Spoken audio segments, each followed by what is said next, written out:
Every football season tells a story. Some are written in trophies, some in heartbreak, and some like this one for FC Barcelona, written in survival, recovery, and belief. This hasn't been a season of perfection, it's been a season of disruption. A season where leadership disappeared overnight, where injuries struck at the worst possible moments, and where confidence was tested on the biggest stages. But it's also been a season where answers slowly emerged, and where Barcelona once again refused to collapse. This is the full story of Barcelona's season so far, the injuries, the humiliations, the surprises, and the moment everything finally began to fall back into place. Barcelona's season didn't start falling apart with a loss on paper, it started falling apart structurally. The absence of Inigo Martinez removed composure from the backline. He wasn't just a defender, he was the voice, the organizer, the player who controlled space and tempo from deep. At the same time, Ronald Araujo was asked to adapt to a consistently high defensive line, a role demanding anticipation, timing, and positional discipline.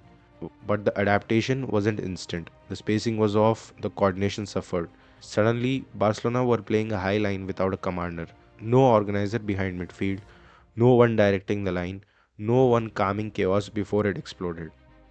And once the defensive authority vanished, everything else began to shake. As defensive structure collapsed, the attack was stripped of rhythm.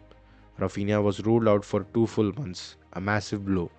He wasn't just a winger, he was directness, intensity, pressing. Without him, Barcelona became predictable, safe, easy to defend. Then came one of the most painful absences of all, Robert Lewandowski injured, and not just injured at any time. He missed El Clasico against Real Madrid, he missed decisive European nights against Paris Saint-Germain. Without Lewandowski, Barcelona lost their reference point.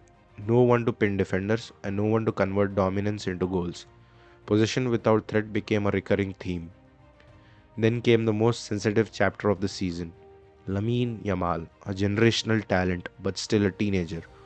Personal issues off the pitch, groin injuries on it, and a spotlight that never dimmed. His focus dipped, his explosiveness reduced, decision making slowed.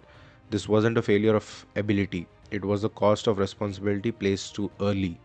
Barcelona didn't just rely on Yamal, they leaned on him, and for a moment the weight showed. Then came Europe, and Europe showed no mercy. The horrific defeat against Chelsea FC at Stamford Bridge was the breaking point. Outpaced, outworked, outplayed. It wasn't just a loss, it was exposure. Add to that the Champions League disappointment against Paris Saint-Germain and the frustrating draw with Club Brugge, and belief was drained completely. These games didn't just hurt results, they hurt identity. Questions surrounded everything: the system, the mentality, the direction of the project.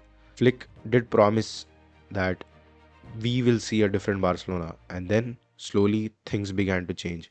Rafinha returned, sharp, direct, relentless. Width returned, pressing returned, urgency returned.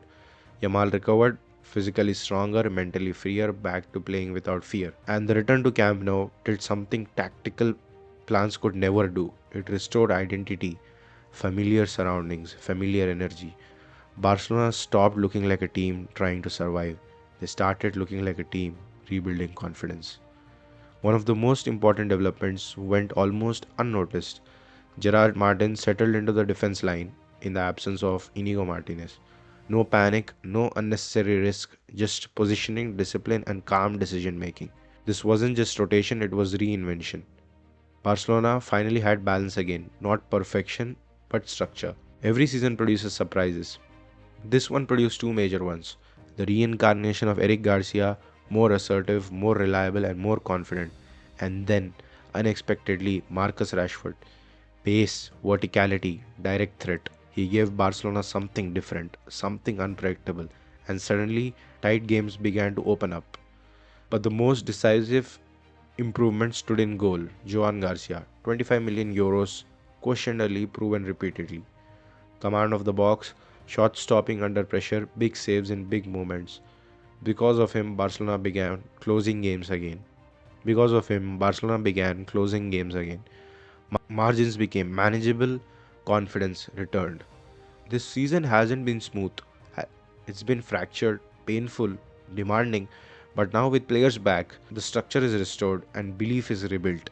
Barcelona are no longer surviving matches. They are managing them, controlling them, finishing them. This isn't a completed rebuild, it's a foundation. And the most dangerous thing about this Barcelona side now is that they're finally starting to believe again. Hope we play better from here on and continue this form that we have carried up until now. Thanks for watching my video up until now. Do like, share, and support my videos. So, have a great day. Bye.